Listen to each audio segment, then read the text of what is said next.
രാത്രിയുടെ നിശബ്ദതയിൽ ആ നഗരം ഉറങ്ങുകയായിരുന്നു. തെരുവ് വിളക്കുകൾ മങ്ങിക്കത്തുന്ന ആ വഴിയിലൂടെ അസിസ്റ്റന്റ് കമ്മീഷണർ നിരഞ്ജൻ ശ്യാമിന്റെ ജീപ്പ് സാവധാനം നീങ്ങി.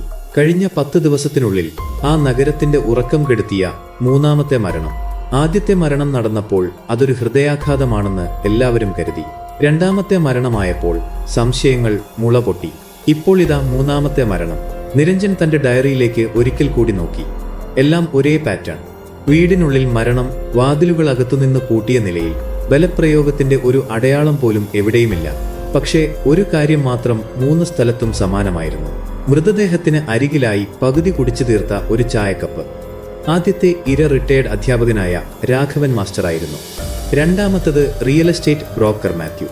ഇപ്പോൾ ഇതാ മെഡിക്കൽ ഷോപ്പ് ഉടമയായ അബ്ദുള്ളയും മരിച്ചു കിടക്കുന്നു. പോസ്റ്റ്മോർട്ടം റിപ്പോർട്ടുകളെല്ലാം വിരൽ ചൂണ്ടുന്നത് ഒരേ വിഷത്തിലേക്കാണ്. അകത്തെ അവയവങ്ങൾ ഒന്നൊന്നായി നിശ്ചലമാക്കുന്ന വീര്യം കൂടിയ ടോക്സിൻ. പക്ഷേ ചോദ്യം ഇതായിരുന്നു: കൊലയാളി എങ്ങനെ ഇവർക്ക് വിഷം നൽകി? ഇവരാരും പുറത്തുനിന്ന് ഭക്ഷണം കഴിക്കുന്നവരല്ല. ഓരോ വീടിനുള്ളിലും ആ ചായക്കപ്പുകൾ അവശേഷിപ്പിച്ച ദുരൂഹത നിരഞ്ജനെ വല്ലാതെ അസ്വസ്ഥനാക്കി. അന്വേഷണം പല വഴികളിലൂടെ നീങ്ങി. കൊല്ലപ്പെട്ടവർ തമ്മിൽ എന്തെങ്കിലും ബന്ധമുണ്ടോ എന്ന് പോലീസ് കിണഞ്ഞു പരിശോധിച്ചു.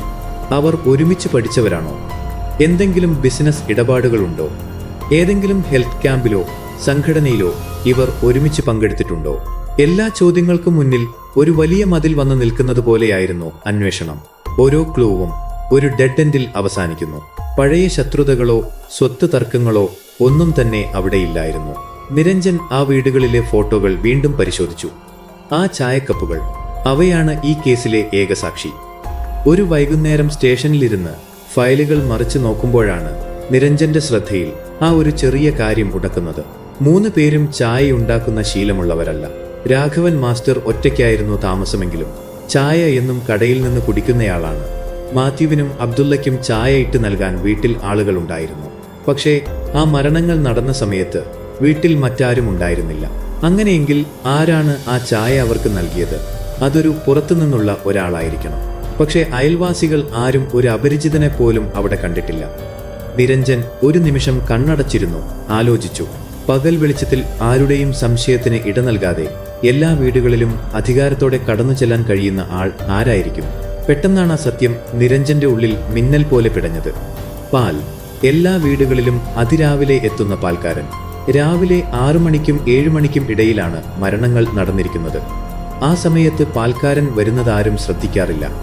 അയാൾക്ക് ആ വീട്ടിലെ അടുക്കള വരെ ഒരു തടസ്സവുമില്ലാതെ പോകാം. ഒരു ഗ്ലാസ് വെള്ളം ചോദിച്ചാലോ ഒരു ചായ ഇട്ടു തരാൻ പറഞ്ഞാലോ ആരും സംശയിക്കില്ല. പാൽക്കാരൻ ദാസനെ പോലീസ് രഹസ്യമായി നിരീക്ഷിക്കാൻ തുടങ്ങി. അയാൾ തികച്ചും ഒരു സാധാരണക്കാരനായിരുന്നു. ആരോടും അധികം സംസാരിക്കാത്ത, പാവമെന്ന് തോന്നിക്കുന്ന ഒരാൾ. പക്ഷെ അയാളുടെ കഴിഞ്ഞകാലം ചികഞ്ഞപ്പോൾ നിരഞ്ജൻ ഞെട്ടിപ്പോയി. 15 വർഷങ്ങൾക്ക് മുൻപ് ഈ നഗരത്തിന്റെ അതിർത്തിയിൽ നടന്ന ഒരു ഹിറ്റ് ആൻഡ് റൺ കേസ്. അതിൽ ഒരു 10 വയസ്സുകാരൻ മരിച്ചിരുന്നു. ആ കേസ് അന്ന് പണവും സ്വാധീനവും ഉപയോഗിച്ച് മുക്കിക്കളഞ്ഞു. മരിച്ച ആ കുട്ടിയുടെ ജ്യേഷ്ഠനായിരുന്നു ഈ ദാസൻ. അന്ന് ആ വണ്ടിയിലുണ്ടായിരുന്ന 3 പേരായിരുന്നു ഇന്ന് മരിച്ച ആ 3 പേരും. റിട്ടയേർഡ് അധ്യാപകൻ, real estate broker, medical shop ഉടമ. നിയമം കൈവിട്ട നീതി തേടി ദാസൻ 15 വർഷം കാത്തിരുന്നു. ദാസനെ ചോദ്യം ചെയ്തപ്പോൾ അയാൾ എല്ലാം ഏറ്റുപറഞ്ഞു. ശാന്തനായിരുന്നു അയാൾ. പക്ഷേ നിരഞ്ജനെ അലട്ടിയത് മറ്റൊന്നായിരുന്നു. ദാസനെ പോലൊരു സാധാരണക്കാരന് ഇത്ര കൃത്യമായി ഈ വിഷം എവിടെ നിന്ന് കിട്ടി? എങ്ങനെയാണ് അയാൾ പിടിക്കപ്പെടാതെ ഓരോ നീക്കവും പ്ലാൻ ചെയ്തത്? കേസ് ഡയറി ക്ലോസ് ചെയ്യാൻ തുടങ്ങുമ്പോഴാണ് നിരഞ്ജന്റെ ജൂനിയർ ഓഫീസർ പ്രവീൺ അടുത്തേക്ക് വന്നത്. പ്രവീണിന്റെ മുഖത്ത് ഒരു പ്രത്യേകതരം ഭാവമായിരുന്നു. നിരഞ്ജൻ പ്രവീണിന്റെ പഴയ ഹിസ്റ്ററി ഒരിക്കൽ കൂടി പരിശോധിച്ചു. 15 വർഷം മുൻപ് മരിച്ച ആ കുട്ടിയുടെയും ദാസന്റെയും അടുത്ത ബന്ധുവായ മറ്റൊരു പയ്യൻ കൂടി അന്ന് ആ കുടുംബത്തിലുണ്ടായിരുന്നു. ദാസന്റെ അമ്മാവന്റെ മകൻ. നിരഞ്ജൻ പ്രവീണിനെ നോക്കി. പ്രവീൺ പുഞ്ചിരിച്ചുകൊണ്ട് തന്റെ തൊപ്പി ഊരി മേശപ്പുറത്ത് വെച്ചു. ദാസിന് വേണ്ട സഹായങ്ങളും വിവരങ്ങളും നൽകിയത് ഈ യൂണിഫോമിനുള്ളിൽ ഇരുന്നുകൊണ്ട് പ്രവീണായിരുന്നു. താൻ അന്വേഷിക്കുന്ന ഓരോ തെളിവുകളും വഴിതിരിച്ചുവിട്ടത് തന്റെ കൂടെയിരുന്ന ആൾ തന്നെയാണെന്ന് നിരഞ്ജൻ തിരിച്ചറിഞ്ഞു.